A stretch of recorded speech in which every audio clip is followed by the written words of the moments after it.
The sea never forgets the weight of what it's forced to carry. Injustice doesn't always announce itself. Sometimes it slips in wearing cologne and Italian leather loafers like it owns the place. And maybe, for a time, it does. Trevor Langford didn't look like a man who was used to being told no. Standing at 6 feet tall, his sun-kissed hair swept back with all the arrogance of inherited money, Trevor moved like a man for whom obstacles were theoretical, something that happened to other people. He wasn't from Port Ivory. He wasn't from anywhere that reeked of salt and rust and wood soaked soft by years of tidal breath, but he arrived 1 week ago with a yacht that moaned like it was annoyed to be tethered to this side of the world. The kind of yacht that took up 3 slips but paid for 1. The marina manager, Mrs. Hawkins, gave him a raised brow when he insisted on a little room to breathe. But Port Ivory wasn't a town that argued with power, and money had a way of lowering even skeptical eyes. Devin Cosgrove saw him for the first time from the edge of Dock 4, where he sat on the faded canvas seat of his weathered skiff, Lorraine, a modest boat, barely more than a floating memory. But she was his. The last thing he'd built with his own hands that hadn't been taken, lost, or folded into a coffin of silence. He didn't wave. He didn't nod. Devon just watched. Trevor didn't notice the quiet man in the gray cap with the navy anchor stitched into the front. He didn't notice the weather-beaten hands smoothing the rope cleats on Lorraine, nor the way Devon's eyes narrowed slightly as Trevor barked orders at 2 uniformed crew members like he was auditioning for a movie none of them wanted to be in. Trevor was too busy being Trevor. "Let's clean this tub up before sunset," he snapped. "I've got guests coming and this place smells like old shrimp and failure." The marina was used to rich passers-by, but Devon noticed things others ignored. The way Trevor slammed his gear against a dock piling with no care. How he let the end of a champagne bottle roll off his deck and into the water without flinching. The way he stared at the water like it owed him something. Devon didn't care for people like that. He wasn't bitter. Not anymore. War had a way of baking bitterness into your marrow until there was none left to burn. But respect was different. The next morning, Trevor Langford's yacht was already idling before sunrise. Its low diesel hum echoed like a growl across the marina. Devon was down early like always. He didn't sleep much. Men who'd walk through fire and come home alone rarely did. He stepped onto Lorraine with his usual ritual, hand on the console, a whisper of "Mornin', girl," and then a slow glance at the horizon. This boat had seen him through nights of shaking hands and ghosts that never knocked before entering. She didn't ask questions. She didn't flinch. That's why he didn't see it coming. 1 loud rub, a hard turn, a laugh from somewhere across the water, and then everything was wet, splintered, and gone. Lorraine didn't sink. She shattered, like a matchstick toy under a boot. Trevor's yacht, the Sundancer, was drifting half-assed into reverse when Devon pulled himself out of the water, bleeding from the temple, salt burning his eyes. No alarm, no radio call. Just a shrug from Trevor as he stood at the stern, shirtless, a mimosa in hand. "She was in the way, old man," Trevor said with a smirk. "Shouldn't park junk near grown-up toys." Devon didn't speak. He didn't yell. He didn't throw punches. He just looked at the scattered pieces of Lorraine drifting like unburied bones in the harbor, and then walked out of the water with a kind of silence that made even the seagulls pause. Mrs. Hawkins ran to his side. "Jesus, Devon, are you all right?" He nodded once, water still trailing off his shoulders. He didn't say a word, just limped slowly back toward the dock. Trevor didn't even offer his name.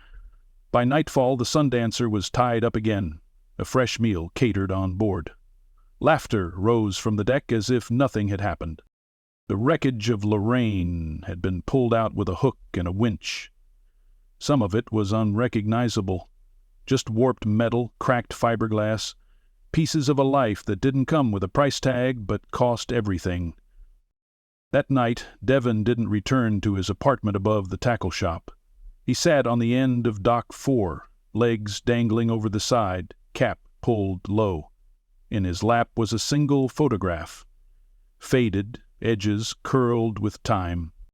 It was Lorraine, afloat, the name still painted proud and even, and beside her a younger Devon, arms around a woman who smiled like summer itself. Sophie. He said nothing, but if you stood close enough, you might have seen his lips move. Not a prayer, not a curse, just one word, the same one he whispered every time he went to sea. Promised the next day would not be like the last. And Port Ivory, quiet, patient, watching, was about to remember exactly who Devin Cosgrove used to be. Mrs. Hawkins didn't open the marina office until 6 most mornings, but that day she arrived at 5:30. Something in her gut wouldn't let her sleep. Not after the way Devon walked off the dock the night before, salt water trailing behind him like grief wearing boots. She found him already there, sitting in the same spot, back straight, cap forward. He hadn't moved. A seagull screeched nearby, but Devon didn't flinch. His right hand rested on a folded tarp covering what was left of Lorraine's nameplate, the only thing he'd insisted on saving from the wreckage.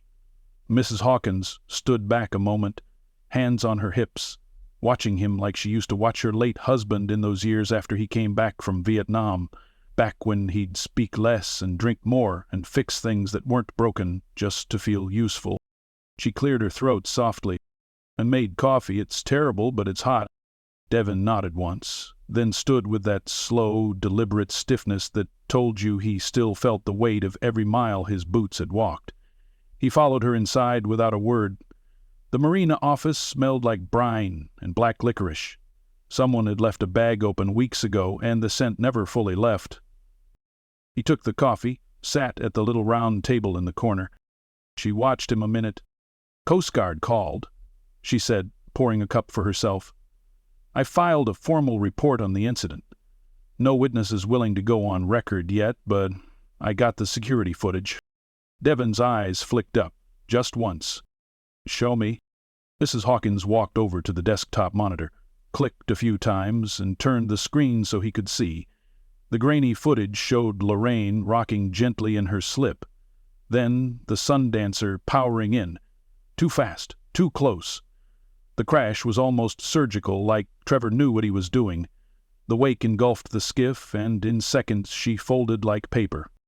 There was no audio, but Trevor's smile didn't need sound. Devon leaned back, jaw tight. "Can I get a copy?" he asked quietly. Mrs. Hawkins pulled a flash drive from the drawer. "Already burned it." "You know, I got your back, right?" He took the drive, then met her eyes. "I appreciate it, Helen." The use of her first name caught her off guard. He hadn't said it in years.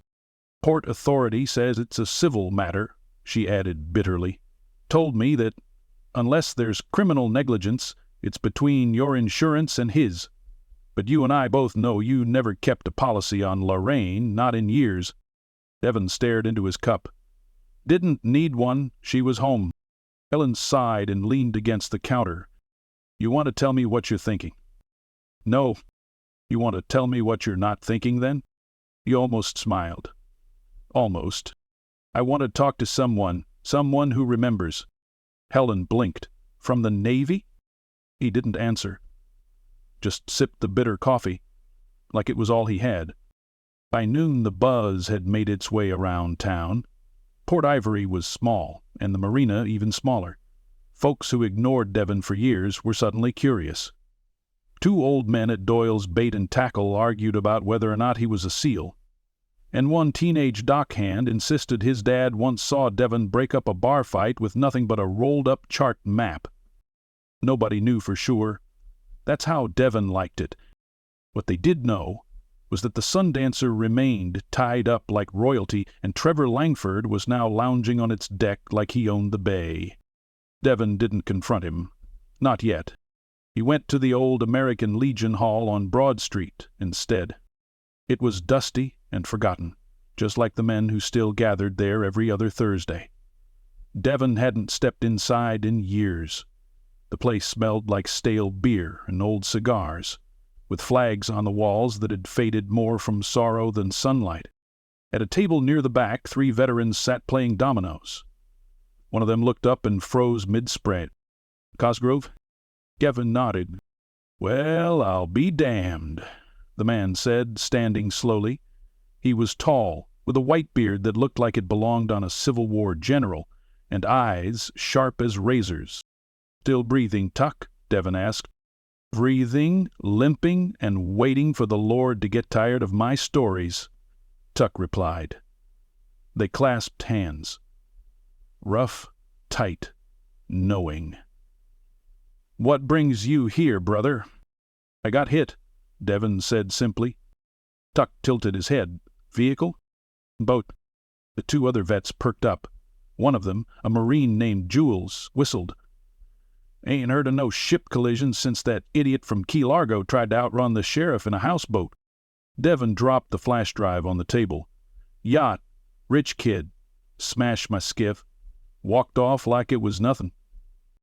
Jules leaned forward. "Did he now?" "I'm not asking for trouble," Devon said, "but I want to remind him who we are, what we gave, and what we don't tolerate." Tuck picked up the flash drive. "You want this to make noise?" "I want the truth," Devon said, "loud enough that silence can't hide behind it." Tuck nodded slowly. "Let me make some calls." When Devon stepped out into the street an hour later, the air felt different. Like something old had shifted its weight, like the past had rolled over in its grave, restless and hungry for justice. By nightfall, there were murmurs on the dock. Word had spread beyond the town, beyond the bay. A former sailor had been disrespected, worse, and those who knew what it meant to swear an oath, who knew what it meant to come home and live quiet after living loud, they were listening. Trevor Langford didn't know it yet, but the tide in Port Ivory had already begun to turn. And sometimes tides bring things with them, things with hulls made of steel and names painted in war colors, things that don't care much for champagne or arrogance or yachts with golden trim, things like justice. Trevor Langford woke up late. He didn't do early mornings, unless it was to show off. This wasn't one of those days. His guests had all departed by dawn, hungover and sunburned, and the only noise now was the soft lapping of the bay against the Sundancer's sleek hull. The yacht was quiet, save for the low thrum of the on-board generator and the faint clink of glass as he poured himself a Bloody Mary. He leaned against the railing, shirtless, bronze skin soaking in the sun like it owed him something, and scanned the marina like a man expecting applause. But something felt off. There were fewer people. Dockhands avoided his gaze. One older man looked directly at him, narrowed his eyes, then turned his back with deliberate slowness. Trevor scoffed, probably jealous. He tossed the last of his drink overboard, not even watching where the ice hit, then sauntered down the gangplank to stretch his legs. The dock creaked beneath his polished boat shoes, but the usual rhythm of the marina was gone. That old guy with the fishing hat, what was his name? The one always patching his hull with duct tape and saltwater prayers. He wasn't there. And neither were the usual marina rats, the coffee drinkers, the half-drunk retirees who usually lined Dock 4 like seagulls on a sandwich. Instead, parked at the far end of the pier was a truck. Not just any truck. A navy blue F-250. Matte finish, clean lines, and decals that told you someone inside gave orders and had medals to prove it. Trevor slowed.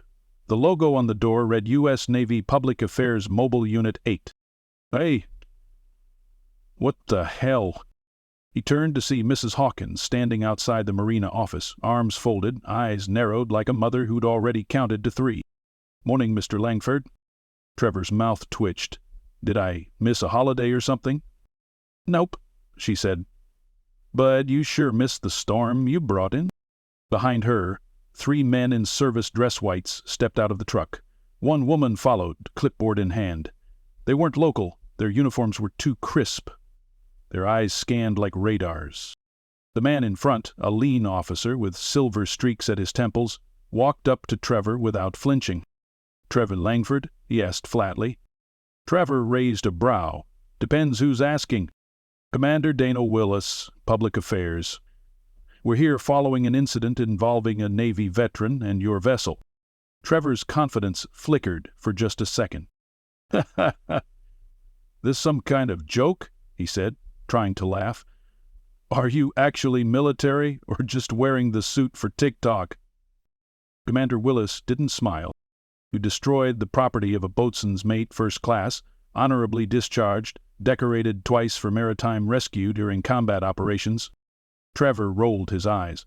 "Look, if this is about that little dinghy—" "That little dinghy was the only remaining possession of a sailor who served this country longer than you've had a mortgage." A silence fell on the pier. Dock hands stopped. A couple of tourists froze mid-step. Even the wind stilled, as if not wanting to interrupt. Willis stepped closer. "Mr. Langford, you may not be aware, but Navy culture places a high value on its own, active or retired. When one of us is wrong, the rest pay attention." Trevor bristled, defensive now. "I don't owe anyone an apology. It was an accident. If he wants a new boat, I can write a check." Commander Willis didn't blink. "He doesn't want your check. He wants your respect." Trevor laughed now. Short, bitter.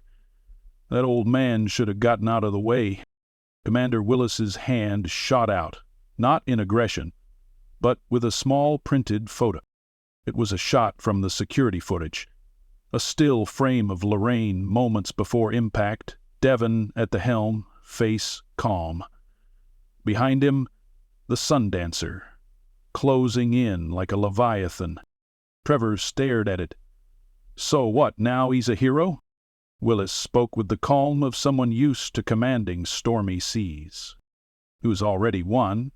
You just didn't notice." Another silence, this one thicker. Trevor scoffed again, backing up toward his boat. "I am done here." "No," Willis said. "You're not." A long, low horn echoed across the water. Trevor froze. From around the bend of the harbor, a gray silhouette appeared, clean, sharp, unmistakable. A Navy ship. Not a full destroyer, but a fast response vessel, proudly bearing the markings of a littoral combat ship. It cut through the water like a promise. Painted high on the bow, USS Vicksburg. Trevor's jaw slackened. On the shoreline, a crowd had gathered. Word had spread. Local news vans lined up. Fishermen, veterans, kids with tiny flags, elderly couples with eyes full of memory. Devon wasn't there yet. But they would. Trevor turned sharply, stormed back onto his yacht, phone already out. He didn't notice the second truck pulling up, or the Navy press officer unfurling the banner for a scheduled ceremony, or the TV cameras flicking on as voices chattered about honor, loss, and restitution. He just saw his reflection in the tinted glass of the yacht cabin, mouth tight, hands shaking. From the dock, Commander Willis watched. Then he turned to Mrs. Hawkins and nodded. "You'll understand soon enough." She smiled. "We all will." Across the bay, the USS Vicksburg dropped anchor. And somewhere, not far from the crowd, Devin Cosgrove stood with a duffel over his shoulder, watching his town come alive. Not with pity, not with charity, but with memory.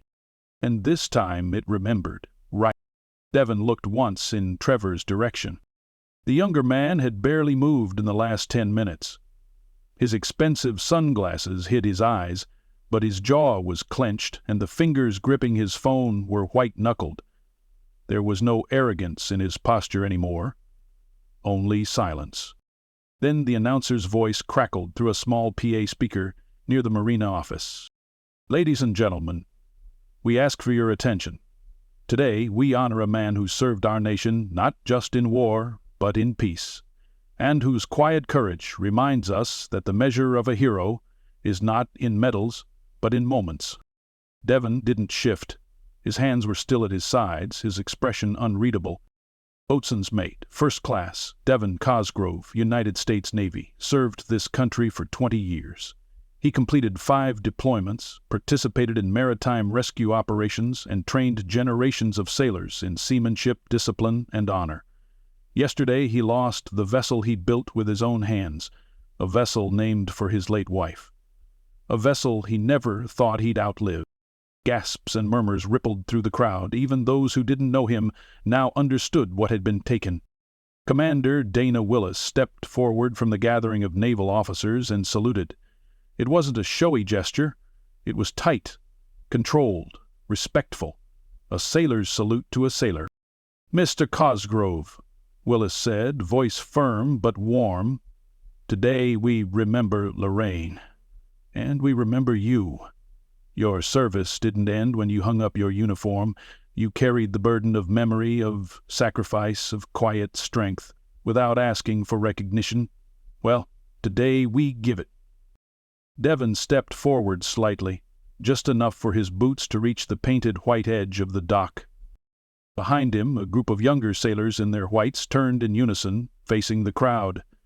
One of them, a young man no older than 20, held a folded American flag. Willis took it gently and approached Devon. "This flag flew this morning aboard the USS Vicksburg, in your honor," he said. Devon stared at it for a long second. Then, with a slow nod, he accepted it, his hands trembling just enough that only those closest would have noticed. The applause started quiet, then grew, not polite claps, but something deeper, something earned.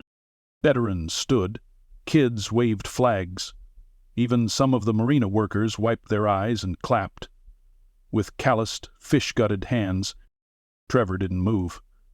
But the tightness in his jaw shifted into something else, something that looked dangerously close to understanding. Mrs. Hawkins stepped forward next, a clipboard in her hand and a grin just barely contained.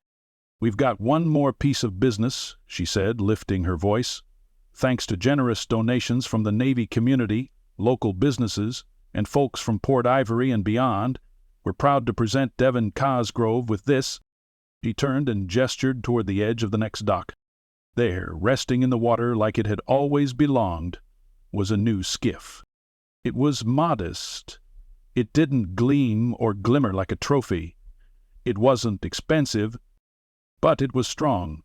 Tight-grained wood, fiberglass hull, clean console, navy blue with white trim, and in hand-painted letters along the side, just like the old one. Laura leaned. Devon's breath hitched. For the first time since it happened, his eyes welled up. He didn't speak. He just turned and placed the folded flag on the bow of the new skiff, one hand lingering on the fresh paint like it was skin. He exhaled, and for a second he looked 30 years younger. The ceremony dispersed slowly, but not chaotically. People lingered, some to shake Devon's hand, others just to say thank you. A few simply nodded and walked away, touched in a way they didn't have words for. Commander Willis approached Trevor Langford. "You got something to say?" Trevor stared down at the dock. When he finally spoke, his voice wasn't smooth. It cracked at the edges. "I didn't know." "That's the problem," Willis said. "You don't think you need to." Trevor opened his mouth to respond, but stopped, then nodded. "I'll pay for what I destroyed. All of it." Willis stared him down. "You can write a check, but you can't buy forgiveness." Trevor didn't argue. He just walked away, not toward his yacht, but down the dock. Maybe for the first time, with no one waiting to celebrate his arrival. Devon watched him go. Didn't say a word. Just placed his cap over his heart for a brief second, then tucked it back on tight. That evening, long after the crowd left, and the sun began its slow dive behind the harbor ridge, Devon sat on Lorraine too. The paint was still fresh, the engine quiet. The flag lay folded beside him. He didn't start her up. He just, not haunted, not hollowed, just still. Duck walked up the dock with 2 cups of black coffee. "Wasn't sure if you were still out here," he said, passing one to Devon. Devon took it, nodded, didn't feel like going in just yet. Tuck sat beside him on the edge. "You know, most people wouldn't have handled it like you did." Devon gave a faint smile. "Not smug, just tired. I didn't fight for a country where men settle everything with fists. I fought for one where the truth does the punching." The two men sat in silence, sipping coffee, listening to the gentle lap of water against the dock. After a while, Devon stood. He stepped into Lorraine's second, adjusted the seat, and ran a hand along the console. It felt right. Not the same, but right. Then he turned back to Tuck. "Come morning," he said, "I think I'll take her out. You going anywhere in particular?" "Nope," Devon said, eyes scanning the horizon. "Just forward." As night settled over Port Ivory, a quiet settled too. Not the hush of fear, but the kind that comes when a community remembers who it is. Devin Cosgrove didn't ask for recognition, but when the time came, the tide saluted back. And this time the whole world saw it.